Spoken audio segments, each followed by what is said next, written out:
قاری زوار بہادر صاحب زیدہ مجدہ،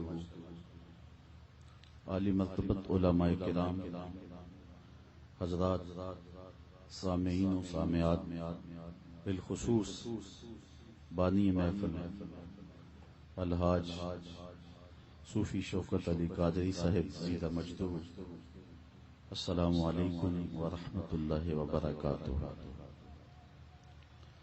آج کی یہ عظیم الشان محفل نور، جس میں مجھے اور آپ کو شرکت کا اعزاز نصیب ہو رہا ہے، بارگاہ رسالت مآب صلی اللہ علیہ وسلم میں اپنی عقیدتوں اور محبتوں کا خراج پیش کرنے کے لیے منعقد کی گئی ہے۔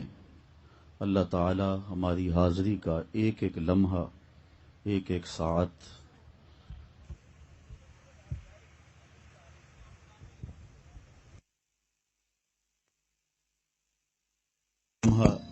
ساعت اپنی بارگاہ میں مستجاب فرمائے۔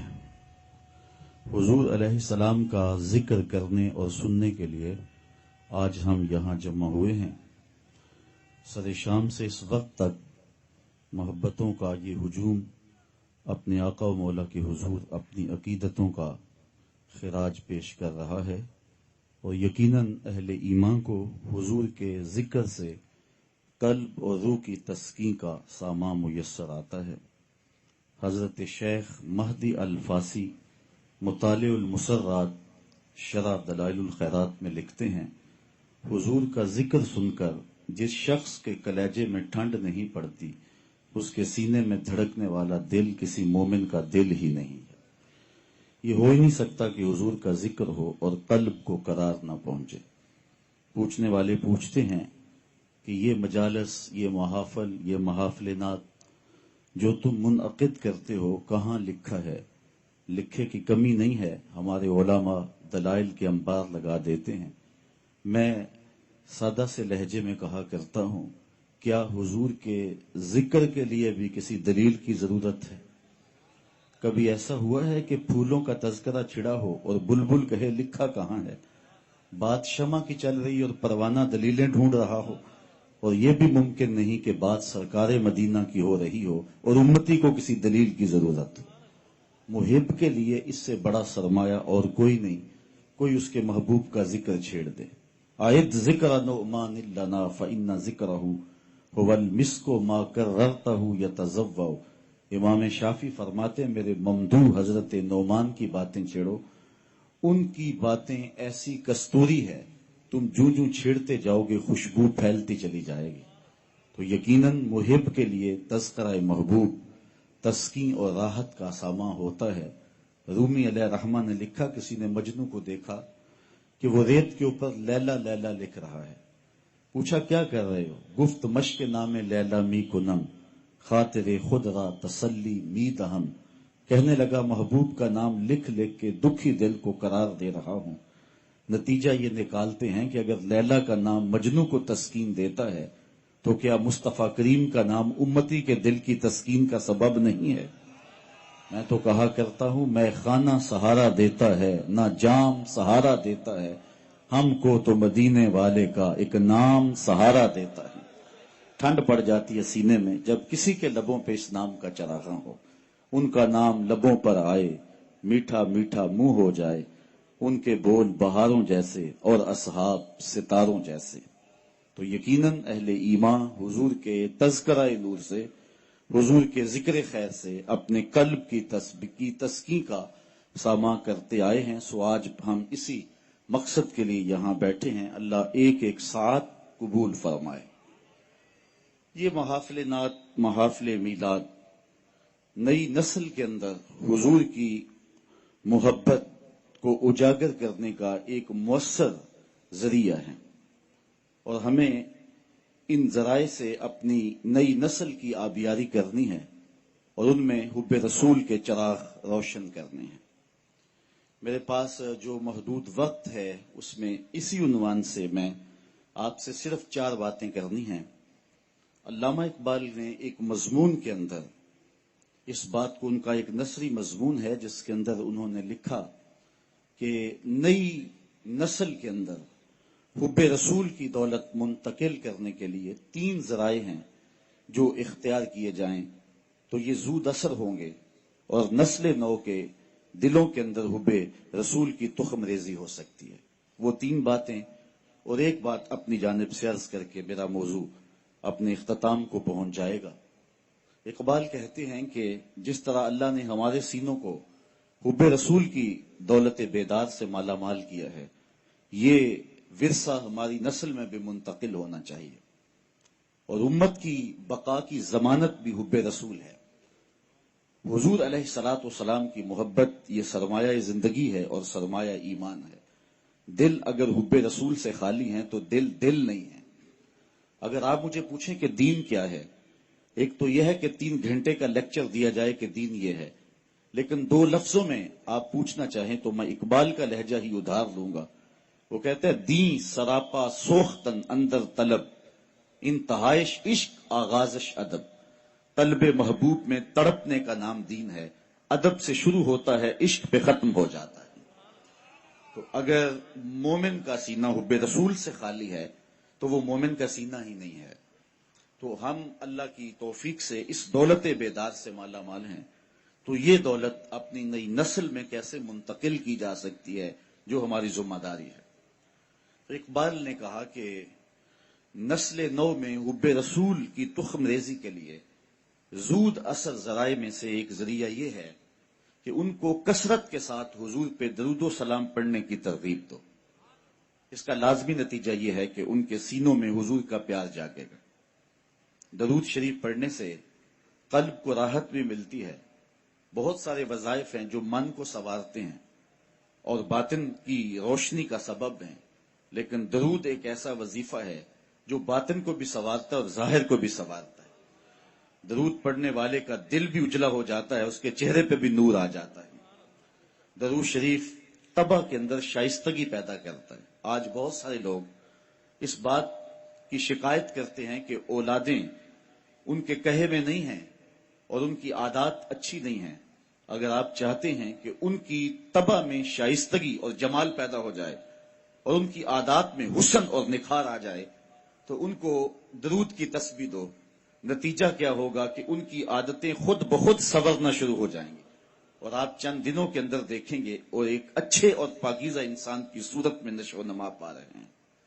درود شریف انسان کی صلاحیتوں کو جلا بخشتا ہے، انسان کو ذکاوت، ذہانت اور اس کو فہم و ادراک کی دولتوں سے مالا مال کرتا ہے۔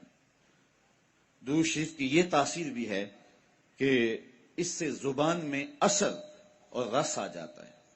کسی نے اقبال سے پوچھا تھا کہ تیرے شعروں میں یہ شہد کہاں سے آ گیا؟ جو سخنور ہیں وہ جانتے ہیں کہ غالب کو اقبال سے بڑا شاعر سمجھا گیا ہے، جو حسن اور جو معاملہ بندی تغزل میں اور تراکیب کے استعمال میں جو حسن وہاں پایا جاتا ہے وہ اسی کا جو ہے وہ خاصہ ہے، لیکن جو عزت، جو تکریم اور جو شان اقبال کا مقسوم ہوئی وہ غالب کا مقدر نہ ہو سکی۔ تو یہ بات کسی نے اقبال سے ہی پوچھا، یہ بات پوچھی کہ حضرت یہ بات سمجھ میں نہیں آتی کہ آپ کے شعروں میں اثر اور شیرینی کہاں سے آئی؟ تو اقبال نے جو جواب دیا وہ سننے کے قابل ہے۔ کہنے لگے کہ میں نے 1.25 کروڑ مرتبہ حضور پہ درود پڑھا ہے۔ تو اگر حضور پہ درود و سلام پڑھو گے تو تمہارے لہجے میں رس پیدا ہو جائے گا، تمہارے انداز میں مٹھاس پیدا ہو جائے گی اور تمہاری گفتگو کے اندر شہد گل جائے گا اور تمہاری باتوں کی خوشبو پھیلتی چلی جائے گی۔ درود شریف کی بہت بڑی فضیلت یہ ہے کہ درود پڑھنے والا سب سے زیادہ حضور کی قربت پانے والا ہوتا ہے۔ آقا کریم نے فرمایا قیامت کے دن میرے سب سے نیڑے وہ ہوگا جو سب سے زیادہ میرے اوپر درود پڑھنے والا ہو۔ اور اس دور موجود کے اندر درود ہی تو شناخت ہے اہل حق کی، یہی تو شناخت اور پہچان ہے اہل حق کی۔ امام سخاوی نے القول البدیع کے اندر لکھا کہ حضرت امام زین العابدین رضی اللہ تعالی عنہ سے کسی نے سوال کیا، حضرت جب کثرت سے ترک اور فرق ہو جائیں گے تو زمانے میں اہل حق کو پہچاننے کا راستہ کیا ہوگا؟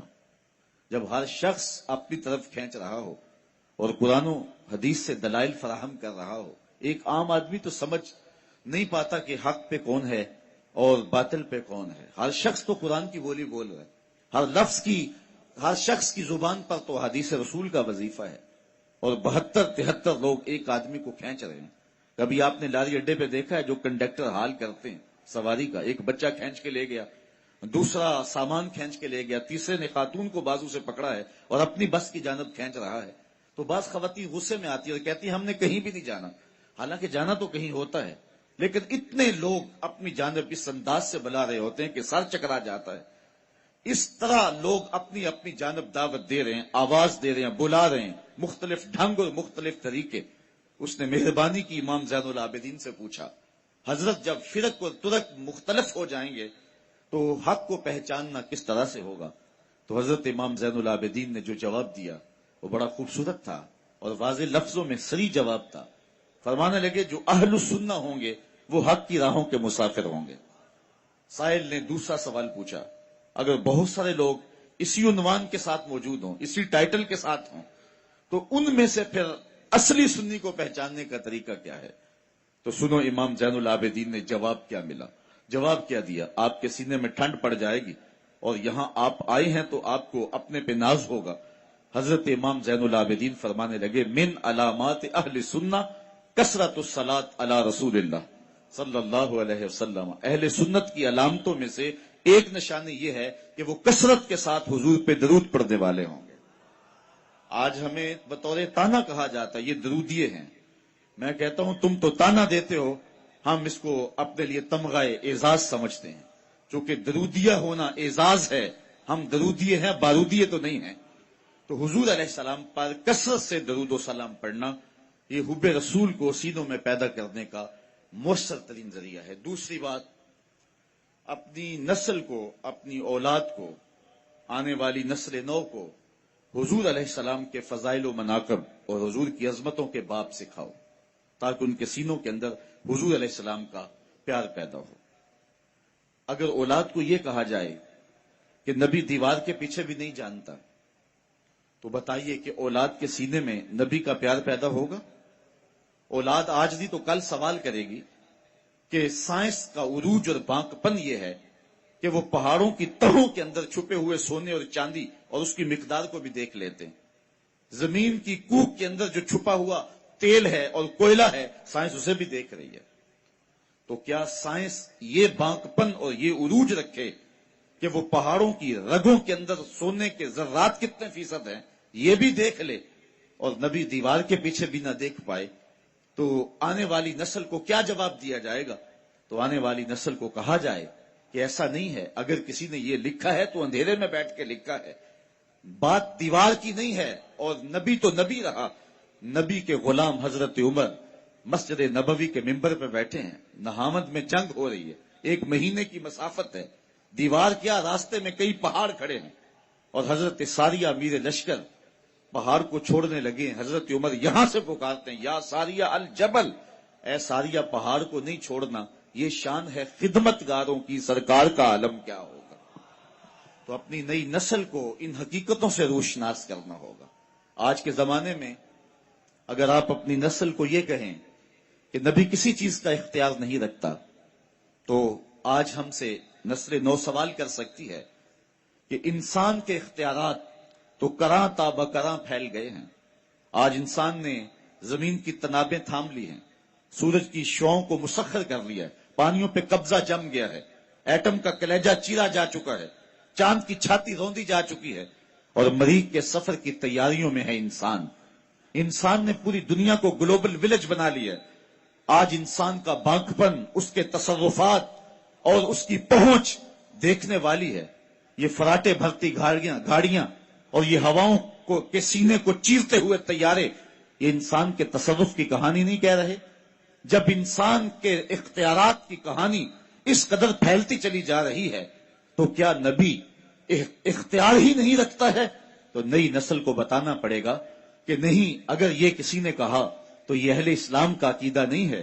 نبی کے اختیار کی کہانی تو یہ ہے کہ نبی انگلی اٹھائے چاند کے ٹکڑے ہو جائیں، سورج پلٹ کے اثر کے وقت پہ آ جائے، اور سڑیاں کھجوراں اگا جان دائے، او پتھراں نو کلمے پڑھا جان دائے، قطرے کو سمندر ذرے کو ستارہ کرتے ہیں، کونین کو غم آ جاتا ہے جب زلف سنوارا کرتے ہیں۔ اپنی نسل نو کو بتانا پڑے گا کہ حضور کو جو اللہ نے اختیارات دیے ہیں اور جو مناقب اور جو فضائل اور جو رفعتیں حضور کو نصیب ہوئی ہیں وہ کسی اور کا مقسوم کبھی نہیں رہا، اور نہ کسی اور کو وہ مقام نصیب ہو سکتا ہے جو مصطفیٰ جان رحمت کو عطا فرما دیا گیا۔ آج جدید ٹیکنالوجی جو آپ کے کوبرا ہیلی کاپٹر کو بھی دستیاب ہے کہ آپ فائر داغ چکے ہیں، آپ میزائل داغ چکے ہیں، پھر آپ کا پروگرام بدل گیا تو آپ بٹن دباتے ہیں تو اس کا ہدف تبدیل کر سکتے ہیں، اس کا رخ موڑ سکتے ہیں، اس کو راستے میں توڑنا چاہے تو توڑ سکتے ہیں۔ کسی زمانے میں سنتے تھے کہ کمان سے نکلا ہوا تیر واپس نہیں آتا، آج نکلے ہوئے میزائل اور نکلی ہوئی گولیوں کے رخ موڑے جا رہے ہیں۔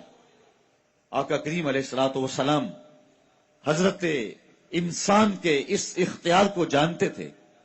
حضرت عبداللہ ابن عباس سے روایت مروی ہے کہ ایک اعرابی کو دعوت اسلام پیش کی، اس نے کہا میں تو تب مانوں گا یہ کھجور کا لٹکتا ہوا خوشہ اگر آپ کی رسالت کی گواہی دے۔ تو حضور نے فرمایا کہ اگر یہ گواہی دے تو تم مان جاؤ گے؟ اس نے کہا انکار کی گنجائش نہیں رہے گی۔ تو آقا کریم علیہ السلام نے اشارہ کیا، وہ گچھا ٹوٹ کے حضور کے قدموں میں آ گیا، رسالت مصطفیٰ کی گواہی دی، اب انکار کی کوئی گنجائش نہیں تھی، اس کے لبوں پہ کلمہ جاری ہو گیا۔ اب وہ ٹوٹی ہوئی کھجوریں جو معجزے سے حضور نے جدا کی تھی ان کو بانٹا بھی جا سکتا تھا، صحابہ ساری زندگی فخر کرتے کہ ہم نے معجزے سے توڑی ہوئی کھجوریں کھائی ہیں، اس صحابی کو مرحمت کر دی جاتی، ایمان کی خوشی میں بانٹ سکتے ہو۔ لیکن آقا جانتے تھے قرب قیامت میں میزائلوں کے رخ بدلے جائیں گے، کمانوں سے نکلے ہوئے تیر جو ہے وہ واپس کیے جائیں گے۔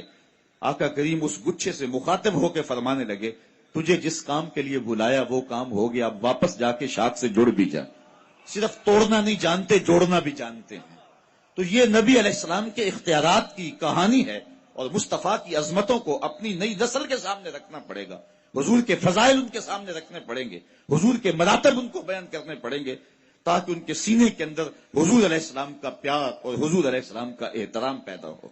نسل نو کو حضور کی دہلیز پہ لانا ہوگا اور انہیں آقا کریم علیہ السلام کے قصیدے سنانے پڑیں گے، حضور علیہ الصلوۃ والسلام پہ درود کی ترغیب دیں گے، ساتھ حضور کے کمالات کا بھی ذکر کریں گے کہ بیٹے حضور پہ درود پڑھ رہے ہو تو مت سمجھو کہ حضور سن نہیں رہے، تیرے درود کو مصطفیٰ جان رحمت مدینے میں بیٹھ کے سن رہے ہیں، وہ تو درختوں کی بولیاں سنتے ہیں۔ حضرت یعلا بن مرہ رضی اللہ تعالیٰ عنہ فرماتے ہیں کہ ایک غزوے سے ہم واپس آ رہے تھے کہ راستے میں حضور نے استراحت فرمائی اور مجھے پہرے کے لیے کھڑا کر دیا، تو کہتے ہیں میں نے ایک منظر دیکھا جس سے میں حیران ہو گیا کہ صحرا میں ایک درخت تھا جو اپنی جگہ سے اکھڑا اور اپنی جڑوں کے بل چلتا ہوا میرے ساتھ آ کے کھڑا ہو گیا، تھوڑی دیر کے بعد پھر وہ واپس اپنی جگہ پہ جا کے نصب ہو گیا۔ میرے لیے تعجب خیز بات تھی۔ جب حضور بیدار ہوئے تو سب سے پہلی بات جو میں نے حضور سے عرض کی وہ یہی تھی، میں نے کہا حضور یہ سامنے والا جو درخت ہے یہ درخت اپنی جگہ سے اکھڑ کے آیا ہے اور میرے ساتھ آ کے کھڑا ہو گیا، اور آپ استراحت فرما رہے تھے اور یہ تھوڑی دیر کھڑا رہنے کے بعد پھر دوبارہ جا کے اپنی جگہ پہ نصب ہو گیا۔ آقا کریم نے یہ نہیں فرمایا کہ میں تو سویا تھا، حضور علیہ السلام نے ارشاد فرمایا ہاذہ شجرۃ، یہ ایک درخت ہے، استاذنت ربہا، اس نے اپنے رب سے اجازت مانگی تھی کہ محبوب میرے مالک میرے رب تیرا محبوب نیڑے آیا ہے، میں سلام نہ کر رہا ہوں، تو کہا یہ مجھے سلام کرنے آیا تھا۔ تو حضور علیہ السلام تو درخت کی بولی کو بھی جانتے ہیں، حضور سو بھی رہے ہیں تو پھر بھی درخت کے سلام کے انداز کو حضور جان رہے ہیں۔ تو امتی اگر آقا کو سلام پیش کرتا ہے، حضور گنبد خضرا کے اندر اس کے سلام کو سنتے بھی ہیں، اس کا جواب بھی مرحمت فرماتے ہیں۔ تیسری بات جس سے اپنی نئی نسل کو آگاہ کر کے ان کے سینے میں حب رسول کا چراغ روشن کیا جا سکتا ہے، اقبال نے کہا کہ اپنی نئی نسل کو حضور علیہ السلام کے شمائل کا تذکرہ سناؤ، حضور علیہ السلام کے خد و خال اور حسن و جمال کی باتیں سناؤ، لازمی نتیجہ یہ ہوگا کہ ان کے سینے میں حضور علیہ السلام کا پیار پیدا ہوگا۔ اس عنوان کے ساتھ میں صرف ایک روایت آپ کے سامنے رکھنے کے بعد اپنے مضمون کو آگے لے جاؤں گا۔ صحابہ میں سب سے آخر میں جس شخص کا انتقال ہوا ہے وہ حضرت ابو طفیل رضی اللہ تعالیٰ عنہ ہیں۔ 110 ہجری میں وصال ہوتا ہے۔ حضور کا وصال ہوا ہے 11 ہجری کے آغاز میں، اور ان کا وصال ہوا 110 ہجری میں۔ حضور علیہ السلام کے وصال کے تقریباً 100 سال بعد تک زندہ رہے۔ حج کا موسم تھا، لوگوں کا ہجوم تھا۔ حضرت ابو طفیل جو آخری صحابی ہیں، ایک اونچے ٹیلے پہ چڑھ گئے اور لوگوں سے مخاطب ہو کر کے فرمانے لگے، لوگو آؤ میرے سے حضور کی باتیں پوچھو۔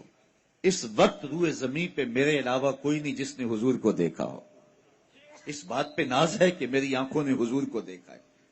استاد ابراہیم ذوق نے کہا تھا اپنے شاگردوں سے، آنے والی صدیاں تم پہ ناز کریں گی اے لوگو، ہم نے ذوق کو دیکھا، ہم نے ذوق سے باتیں کی ہیں۔ اقبال بھی اس بات پہ ناز کرتا ہے کہ میں داغ دہلوی کا شاگرد رہا ہوں، نسیم تشنا ہی نہیں اقبال کچھ اس پہ نازاں، فخر ہم کو بھی ہے شاگردیے داغ سخنداں کا۔ ہمارے استاد ہوتے تھے محمد علی حاشر، اللہ ان کی قبر پہ کروڑوں رحمتیں نازل فرمائے، تو وہ بڑے فخر سے بات کیا کرتے تھے کہ میں علامہ اقبال کی مجالس میں بیٹھا کرتا تھا، مولانا ظفر علی خان کا جو چھپتا تھا زمیندار اخبار، اس میں باقاعدہ وہ لکھتے بھی تھے، اور شاہ سرخیاں بڑے اچھے کاتب بھی تھے، اور شاہ سرخیاں ان کے ہاتھ سے ہوتی تھیں، تو وہ بڑے بڑے اساتذہ سخن کے ساتھ اپنی صحبت کے تذکرے کرتے اور بڑی خوشی کے ساتھ اور بڑے ناز کے ساتھ یہ بات کرتے، یار جس نے اقبال کو دیکھا، جس نے داغ دہلوی سے صحبت اختیار کی، جس نے استاد ابراہیم ذوق کو دیکھا، وہ تو اپنے مقدر پہ ناز کرے، اور جس کی آنکھوں نے جمال محمد عربی کو دیکھا وہ اپنے مقدر پہ ناز کیوں نہ کرے۔ تو حضرت ابو طفیل رضی اللہ تعالی عنہ نے اونچی جگہ پہ کھڑے ہو کر کے کہا، لوگو ان آنکھوں کے علاوہ اب کوئی آنکھ باقی نہیں ہے جس نے حضور کو دیکھا ہو، آؤ مجھ سے حضور کا تذکرہ پوچھو، مجھ سے حضور کی باتیں سنو۔ لوگ اکٹھے ہو گئے، موسم حج کا ہے، انہیں طواف زیارہ کے بارے پوچھنا چاہیے تھا، وقوف عرفہ حضور نے کیسے کیا، منا کا قیام کیسا تھا، رمی جمارات کا طریقہ کیا تھا، لیکن انہوں نے ایسا کوئی سوال نہیں پوچھا۔ تابعین نے جو سوال صحابی سے پوچھا وہ یہ تھا، صف لنا رسول اللہ صلی اللہ علیہ وسلم، اگر تمہاری آنکھوں نے جمال رسول دیکھا ہے تو بتاؤ کہ حضور کی صورت کیسی تھی۔ تو حضرت ابو طفیل رضی اللہ تعالیٰ عنہ نے 3 لفظوں میں حضور کا حلیہ بیان کیا۔ اگر آپ یاد رکھنا چاہیں تو یہ ارمغان آج کی مجلس سے اپنے ساتھ لے جائیں، اور علماء نے لکھا ہے کہ جو شخص حضور کا حلیہ نگار ہے، حضور کی صورت کو اور شمائل کو بیان کرتا ہے، لوگوں کے دلوں میں اس کے لیے عزت اور احترام کے جذبات پیدا ہو جاتے ہیں۔ آج ہر شخص چاہتا ہے کہ میں ہر دل عزیز بن جاؤں، یہ خواہش اگر سینے میں موجود ہے تو پھر حضور کے حسن کے قصیدے پڑھا کرو، زمانہ تم سے پیار کیا کرے گا، زمانہ تم سے محبت کیا کرے گا۔ تو حضرت ابو طفیل نے حضور کا حلیہ 3 لفظوں میں بیان کیا، کان رسول اللہ صلی اللہ علیہ وسلم ابیض ملیحن مقصدا، کہا ایک تو حضور ابیض سفید رنگ کے تھے، چٹے رنگ کے تھے۔ ابیض کا لفظ حضور کی رنگت کے لیے استعمال کیا، ویسے حضور کے رنگ کے لیے ازہر اللون کے لفظ بھی ہیں، ام معبد کہتی ہے رایت رجلا ظاہر البذاء، لیکن انہوں نے جو لفظ استعمال کیے وہ ابیض کا لفظ ہے، اس لیے کہ یہ لفظ حضور کے لیے خاندانی طور پہ استعمال کیا جاتا تھا۔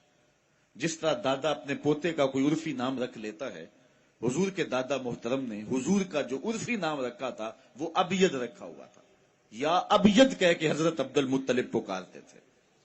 اور ایک زمانہ ایسا بھی آیا کہ قحط پڑ گیا اور بارش نہیں ہو رہی، لوگ حضور کے چچا جناب ابو طالب کے پاس آئے، کہا آپ اولاد اسماعیل سے ہیں تو آپ دعا کریں کہ بارش ہو۔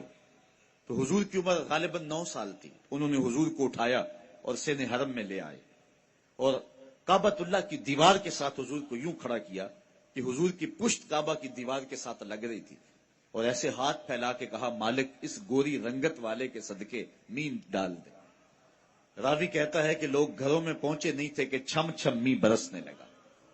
خیر وقت گزر گیا، جب شاب ابی طالب میں 3 سال کے لیے مسلمانوں کو اور بنو ہاشم کو اذیت کاٹنا پڑی، تو اس وقت حضور کے چچا جو قادر الکلام شاعر بھی تھے، انہوں نے حضور کی شان میں ایک قصیدہ لکھا، اور اس کے اندر یہ شعر بھی لکھا ہوا، ابید یستسقی الغمام بوجہہ سمال الیتامى عصمۃ للارامل. آج پانی بند کر رہے ہو، آج غلہ نہیں پہنچنے دیتے، اونٹ روک لیتے ہو، یہی وہ میرا گوری رنگت والا بھتیجا ہے جس کے چہرے کو دیکھ کے بادل امٹ کے آیا کرتے تھے. یتیموں کا سہارا ہے اور بیواؤں کا آسرا ہے. تو انہوں نے جو لفظ حضور کے لیے استعمال کیا وہ تھا ابیت. تو حضور علیہ السلام کا رنگ سفید تھا، تو کہا کان رسول اللہ صلی اللہ علیہ وسلم ابید. دوسرا لفظ ملیحن، حضور کا حسن نمکین تھا. خود ارشاد فرمایا انا املہ و اخی یوسف اسبہ، میں نمکین حسن والا ہوں اور میرا بھائی یوسف میٹھے حسن والا تھا. حضرت شاہ عبد العزیز، حضرت شاہ عبد الرحیم محدث دہلوی، شاہ ولی اللہ محدث دہلوی کے والد گرامی ہیں. انہوں نے خواب میں حضور کی زیارت کی اور حضور کی خدمت میں یہی عرض کیا کہ حضور آپ کا فرمان ہے انا املہ و اخی یوسف اسبہ، میں نمکین حسن والا ہوں اور میرا بھائی یوسف میٹھے حسن والا تھا. جبکہ نمکین حسن کے اندر کشش زیادہ ہوتی ہے. وہاں زنانے مصر کی انگلیاں کٹ گئی تھیں اور یہاں بظاہر کوئی ایسا واقعہ پیش نہیں آیا. تو اس کی وجہ کیا ہے؟ یہ خواب کے اندر حضرت شاہ عبد الرحیم محدث دہلوی نے حضور علیہ السلام سے پوچھا اور آقا کریم نے خواب میں جواب مرحمت فرمایا. اور یہ بات ذہن میں رکھیں کہ جس نے خواب میں حضور کو دیکھا اس نے حضور کو ہی دیکھا. شیوخ الحدیث تشریف فرما، ان سے پوچھئے. کتب حدیث کے اندر متعدد اس مضمون کی حدیث ہیں کہ جس نے خواب میں مجھے دیکھا اس نے مجھے ہی دیکھا. شیطان خواب میں آ کر بھی حضور کی مثل ہونے کا دعویٰ نہیں کر سکتا. جو جاگتے ہوئے دعویٰ کرے وہ تو شیطان کا بھی بابا لگا. یہ ہمت تو شیطان میں بھی نہیں ہے کہ حضور کی مثل ہونے کا دعویٰ کرے. جس نے حضور کو دیکھا اس نے حضور کو ہی دیکھا. دوسری بات یہ بھی ذہن نشین کر لیں کہ جس کے خواب میں حضور تشریف لائے، قصد، ارادے اور مرضی سے تشریف لائے. میں کسی کے خواب میں ہوں، آپ میرے خواب میں آئیں، مجھے پتہ نہیں ہوتا. یہ مجلس سجی ہے، میں محو کلام ہوں. تھوڑی دیر کے بعد مجلس برخاست ہوگی، آپ اپنے گھروں کو لوٹ جائیں گے، میں اپنے گھر چلا جاؤں گا. دوبارہ آنکھوں میں یہ منظر جاگ جائے اور میں آپ کو دیکھوں، آپ کو پتہ نہیں ہوگا ہم اس کے خواب میں گئے. یا آپ مجھے خواب میں دوبارہ گفتگو کرتا ہوا پائیں تو مجھے نہیں پتا ہوگا کہ میں کسی کے خواب میں گیا ہوں. لیکن حضور جس کے خواب میں جائیں قصد، ارادے اور مرضی سے تشریف لے جاتے ہیں. اس حوالے سے تیسری بات یہ بھی ذہن نشین کر لیں، خواب میں کسی سے کچھ وصول کریں تو وہ محض خواب ہوتا ہے. بھوک میں تڑپتے ہوئے سو گئے، خواب کے اندر 5 اسٹار ہوٹل سے کھانا کھاتے رہے، صبح ناشتے کی ضرورت ہوگی یا نہیں ہوگی؟ یقیناً ہوگی، اس لیے کہ خواب میں کھایا ہے اور وہ حقیقت پر مشتمل نہیں ہے. دولت کے خواب دیکھتے سو گئے، لاٹری نکل گئی، نکل آئے، کروڑ پتی ہو گئے. صبح ہوں گے تو کنگال کے کنگال. وہ کیا، کسی نے کہا 100 بار میرے ہاتھوں میں تیرا دامن آیا، جب آنکھ کھلی تو اپنا ہی گرے بان تھا. کچھ نہیں ہوتا، خواب محض خواب ہوتا ہے. لیکن اگر خواب میں اللہ کے رسول کچھ عطا کر دیں تو یہ امام بوسیری سے پوچھو. رات چادر ملتی ہے، صبح اٹھتے ہیں کندھوں پہ موجود ہوتی ہے. اگر حضور عطا فرماتے ہیں تو حقیقت میں عطا فرماتے ہیں. امام سخاوی لکھتے ہیں کہ ایک شخص حضور کے روضے پہ حاضر ہے اور کہتا کہ انا ضیفوں کا، حضور میں آپ کا مہمان ہوں، آپ کے ہوتے ہوئے کسی اور دہلیز پہ نہیں جانا. آقا جی میں تیرا ہو کے خیر منگا در دردا، مریل کتا کیوں اخواما ایڈے بختہ مردا. اور میرے امام بولے کون دیتا ہے دینے کو منہ چاہیے، دینے والا ہے سچا ہمارا نبی. کوئی دیتا بھی تو نہیں، اور چند ٹکڑے اگر جولی میں ڈال بھی دے تو ساری زندگی جتلاتا رہے گا. یہاں عارف عبد المتین نے حد کر دی. اور جتنے بھی سہارے ہیں سبک کرتے ہیں. عزت نفس بڑھاتا ہے سہارا تیرا، ہر آسرا کمزور کرتا ہے لیکن نبی کا آسرا سر بلند کر دیتا ہے. اسی لیے میرے امام مشورہ دیتے ہیں ٹھوکریں کھاتے پھرو گے ان کے در پہ پڑ رہو. قافلہ تو اے رضا اول گیا آخر گیا. وہ کھڑا ہی حضور کی دہلیز پہ اور کہتا کہ آنا ضیفوں کا، حضور میں آپ کا مہمان ہوں. یہ کہتے ہوئے آنکھ لگ گئی، دیکھا کہ حضرت عمر رضی اللہ تعالیٰ عنہ اور مولا کائنات سید علی المرتضیٰ رضی اللہ تعالیٰ عنہ جلوہ فراز ہوئے. کہا ٹھہر حضور آ رہے ہیں. کہتا تھوڑی دیر کے بعد حضور تشریف فرما ہوئے تو دائیں ہاتھ میں روٹی تھی، مجھے عطا کرتے ہوئے فرمایا لے لے. کہتے ہیں بھوک اتنی لگی تھی کہ میں نے خواب میں کھانے شروع کر دی. ابھی آدھی ہی کھائی تھی کہ میری آنکھ کھل گئی. جب آنکھ کھلی تو دوسرا آدھا ٹکڑا میرے ہاتھ میں موجود تھا. اگر حضور عطا فرمائیں تو حقیقت میں عطا فرماتے. چوتھی بات حضور نے ارشاد فرمایا من رآنی فی المنام فسیرانی فی الیقظہ، جس نے مجھے خواب میں دیکھا ان قریب جاگتے بھی دیکھ لے گا۔ علماء کہتے ہیں اگر ساری زندگی نہ دیکھ سکا، جب سانس ٹوٹ رہی ہوگی رخ محبوب سامنے ہوگا، اور اگر اس وقت حضور کا دیدار ہو جائے تو اور چاہیے بھی کیا، سوکھا نکلے سا ظہوری جے ویخ لواں مکھ تیرا۔ اگر اس وقت حضور کا جمال جہاں آ رہا نظروں کے سامنے آ جائے تو اور کیا چاہیے۔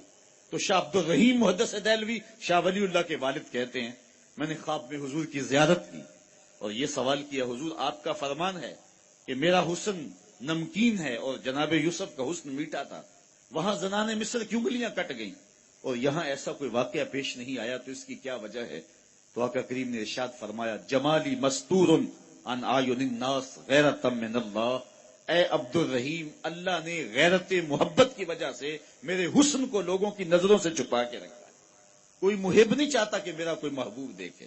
وہ قتیل شفائی نے کہا تھا نا اس حد تلک بڑھ گئی ہے بے اعتمادی۔ اگر آپ کی توجہ ہو، کیونکہ ہمارا جو شعر کا ذوق ہے وہ بھی بہت عجیب ہو گیا ہے، بٹن تاں کر دیتے ٹھاں کر دے، اس لیے جو ہے وہ تھوڑی سی آپ کو میری جانب توجہ دینی ہوگی۔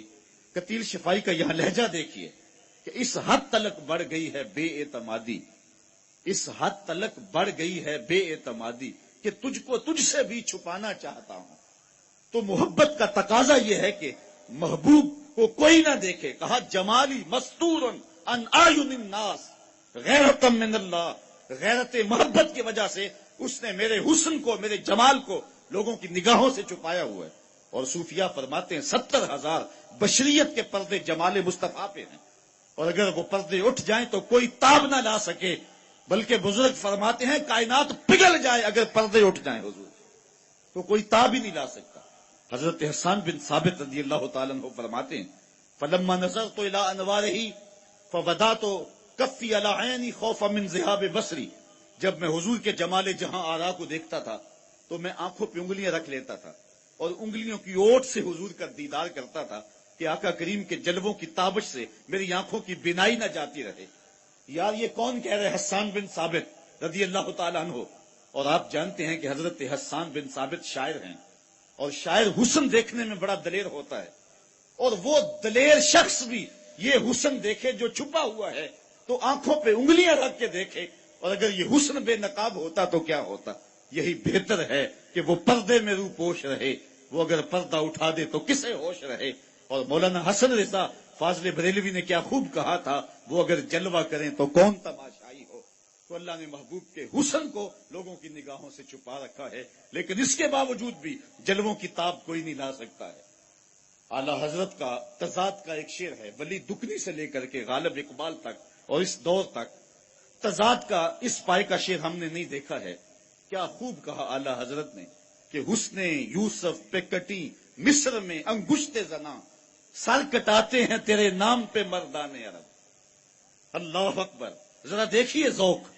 حسن یوسف پہ کٹی مصر میں انگشت زنا، 6 چیزیں مصر کی عورتوں نے جمال یوسفی کو دیکھ کر کے ان کی انگلیاں کٹ گئیں، اور ادھر کیا ہے؟ ادھر حسن ہے، ادھر صرف نام ہے۔ ادھر انگلیاں ہیں، ادھر سر ہیں، وہ انگلیاں بھی عورتوں کی اور یہ سر بھی مردوں کے، وہ عورتیں بھی مصر کی اور یہ مرد بھی عرب کے۔ ادھر کٹی بے اختیاری میں کٹی، لازم ہے، یہاں کٹاتے ہیں قصد پایا جا رہا ہے۔ ادھر کٹی ماضی ہے، کٹ گئی کام ختم ہو گیا، اور یہاں کٹاتے ہیں تسلسل جاری ہے۔ عامر چیمہ نے کل سر کٹوایا ہے اور غازی ممتاز قادری سر کٹوانے کے لیے تیار بیٹھا ہے۔ حسن یوسف پہ کٹی مصر میں انگشت زنا، سر کٹاتے ہیں تیرے نام پہ مردان عرب۔ تو اللہ نے اپنے محبوب کو وہ جمال کی رعنائی عطا فرمائی ہے جو حضور کا ہی حصہ ہے۔ تو کہا کان رسول اللہ صلی اللہ علیہ وسلم ابیض ملیحن۔ تیسری بات مقصد، مقصد کا معنی متوازن۔ حضور علیہ الصلوۃ سوا صدر والبطن، سینہ اور پیٹ برابر، یہ توازن ہے۔ پیٹ آگے بڑا ہو سینہ پیچھے رہ جائے تو یہ شخصیت کو مجروح کر دیتا ہے۔ پیٹ چپکا ہوا ہو سینہ اٹھا ہوا ہو یہ بھی شخصیت کا وقار کھو دیتا ہے۔ اس طرح جو ہے وہ قد زیادہ لمبا ہو یا پست ہو تو یہ بھی شخصیت کو بے روب کرنے والی بات ہے۔ حضور علیہ السلام کا قد لمبا بھی نہیں تھا، پست قامت بھی نہیں تھے. لیس بالطویل الممغد ولا بالکثیر المتردد، قد لمبا بھی نہیں تھا اور پست قامت بھی نہیں تھے. لیکن یہ بات بھی ذہن میں رکھیں اور یہ آپ کے ذوق کو تازگی کا سبب ہوگی کہ حضور کا قد لمبا نہیں تھا، لیکن 10,000 کا مجمع بھی ہو اور بڑے لمبے لمبے قد والے لوگ بھی موجود کھڑے ہوں، حضور کھڑے ہوتے تو حضور کے کندھے لوگوں کے سروں سے اونچے نظر آتے. اذا جامع الناس غمرهم، جب لوگوں کے درمیان میں کھڑے ہوتے حضور چھا جاتے، حضور غالب نظر آتے، حضور اونچے نظر آتے، اس لیے کہ یہ رفتیں میرے محبوب کا مقصوم میرے رب نے کیا. تو آقا کریم علیہ السلام کے حسن کو بیان کیا 3 لفظوں میں. آج کی مجلس میں ان کو یاد رکھا جا سکتا ہے. کان رسول اللہ صلی اللہ علیہ وسلم ابیض ملیحا مقصدا، یہ 3 لفظ حضور کے حلیے کے لیے حضرت ابو طفیل نے بیان کیے. ان کو یاد کر لیں، اپنے دامن میں ان کو جگہ دے لیں، اپنے دل میں اور روحوں میں اتار لیں. اور اچھا اگر مشکل ہو کسی کے لیے تو گولڑے کے تاجدار نے اور سوکھا کام کر دیا. مکھ چند بدر شاہ شانی ہے، متھے چمک دی لاٹ نورانی ہے، کالی زلف تے اکھ مستانی ہے، مخمور رکھی ہند مد بڑی ہے. تو علامہ اقبال علیہ رحمہ فرماتے ہیں کہ نسل نو میں حضور کا پیار منتقل کرنے کے لیے زود اثر ذریعہ یہ ہے کہ ان کے سامنے حضور علیہ السلام کا حلیہ بیان کیا جائے. آخری بات، اقبال کہتے ہیں کہ نئی نسل کے اندر حضور علیہ السلام کا پیار ڈالنے کے لیے انہیں حضور کی سیرت سے آگاہ کیا جائے. یہ بات طے شدہ ہے، جس طرح حضور جیسی صورت کسی کی نہیں، حضور جیسی سیرت بھی کسی نہیں. اللہ نے وہ سیرت اور وہ جمالے جو ہے وہ کردار حضور کو نصیب فرمایا ہے جو کسی اور کا مقصود نہیں ہے. حضور کے اسوہ کو اسوہ حسنہ کہا، وہ کامل اور مکمل اور حسین اسوہ حضور کی صورت اور سیرت کی صورت کے اندر جو ہمیں اللہ نے نصیب فرمایا. زندگی کے سارے جو ہے وہ تیور حضور سے سیکھے جا سکتے ہیں. زندگی گزارنے کے کرینے حضور علیہ السلام سے سیکھے جاتے. خان کی زندگی سے لے کر کے سیاسی زندگی تک حضور ہمارے لیے مکمل ہادی ہیں. ام المومنین سیدہ عائشہ رضی اللہ تعالی عنہ فرماتی ہیں حضور کی سیرت کا رنگ دیکھیے کس طرح جھلک رہا ہے، اور اس دواجی زندگی سے لے کر زندگی کے ہر مرحلے تک حضور کی سیرت کیسے برابر روشنی دے رہی ہے. فرماتی ایک دن حضور گھر میں تشریف لائے تو میں کٹورے میں پانی پی رہی تھی تو حضور نے مجھے دیکھ کر کے کہا عائشہ تھوڑا سا میرے لیے بھی چھوڑنا. اللہ اکبر. تو فرماتی ہیں کہ میں نے پانی چھوڑ دیا، حضور نے میرے ہاتھ سے وہ پیالہ لیا اور پینے لگے، پھر رک گئے اور پھر میرے سے مخاطب ہو کر فرمانے لگے عائشہ ذرا بتانا تم نے ہونٹ کس جگہ پہ رکھ کے پانی پیا تھا. مجھے بتاؤ کہ اگر سیرت کا یہ روپ اختیار کر لیا جائے تو گھر جنت کا نقشہ پیش کریں گے یا کہ نہیں کریں گے. آج ہی تجربہ کر کے دیکھ لیں، گھروں کے اندر سے تلخیاں ختم ہوں گی اور محبت کا ماحول پیدا ہوگا. حضور علیہ الصلوۃ والسلام کی عظمت اور رفت اور حضور کی سیرت کے نکھرتے ہوئے پہلوؤں کو دیکھ کر کے ہی مائیکل ہارٹ نے حضور کا نام اپنی کتاب کے اندر 100 شخصیات پر جب اس نے تذکرہ لکھا تو حضور کا نام پہلے نمبر پہ لکھا، اور اس نے لکھا کہ یہ میں نے عقیدت کی بنیاد پہ نہیں لکھا. اگر عقیدت کی بنیاد پہ لکھتا تو سب سے پہلا نام حضرت عیسیٰ کا ہوتا. میں نے یہ عقیدت کی بنیاد پہ نہیں لکھا، میرٹ کی بنیاد پہ لکھا ہے. سچی بات یہ ہے کائنات میں محمد عربی جیسا کوئی دوسرا شخص ہی موجود نہیں. کائنات کے اندر نہ ایسی صورت کسی کو دی گئی ہے نہ ایسی سیرت کسی کو دی گئی. ایک غیر مسلم اسلام لاتا ہے تو اس سے پوچھا گیا کہ اسلام کی کس قدر نے تجھے متاثر کیا، تو وہ کہنے لگا سیرت کا صرف ایک واقعہ میری ہدایت کا سبب بن گیا. وہ کیسے؟ کہا مجلس رسول لگی تھی، ایک شخص اٹھ کے کھڑا ہوا، حضور میرا بیٹا کئی دنوں سے گم ہے، مل نہیں رہا، دعا کر دیجئے مجھے بیٹا مل جائے. آقا کریم علیہ السلام دعا کے لیے ہاتھ اٹھانے لگے تو اسی مجلس کے ایک کونے سے ایک شخص اٹھ کے کھڑا ہو گیا. حضور میں اس کے بیٹے کو پہچانتا ہوں، میں ابھی ابھی فلاں باغ کے قریب سے گزر کے آیا ہوں، میں نے بچوں کے ساتھ اس کے بیٹے کو کھیلتے ہوئے دیکھا ہے. باپ نے جب سنا کہ میرا بیٹا فلاں جگہ پہ موجود ہے تو پھر اس نے دوڑ لگا دی. ہاتھ ابھی اٹھے ہی نہیں تھے کہ قبولیت ہو گئی. تو حضور علیہ السلام نے فرمایا سے بلاؤ. بلایا گیا، کہا بہت جلدی ہے. جی حضور آپ جانتے ہیں ایک باپ کے جذبات کیا ہوتے ہیں. پھر کئی دنوں سے اس کی ماں تڑپ رہی ہے، نہ کچھ کھایا ہے نہ کچھ پیا ہے، بیٹے کے لیے اداس ہے، بے چین ہے. میں چاہتا ہوں کہ جلدی جاؤں، بیٹے کو دیکھ کے اپنی آنکھوں کو بھی تسکین دوں اور تڑپتی ہوئی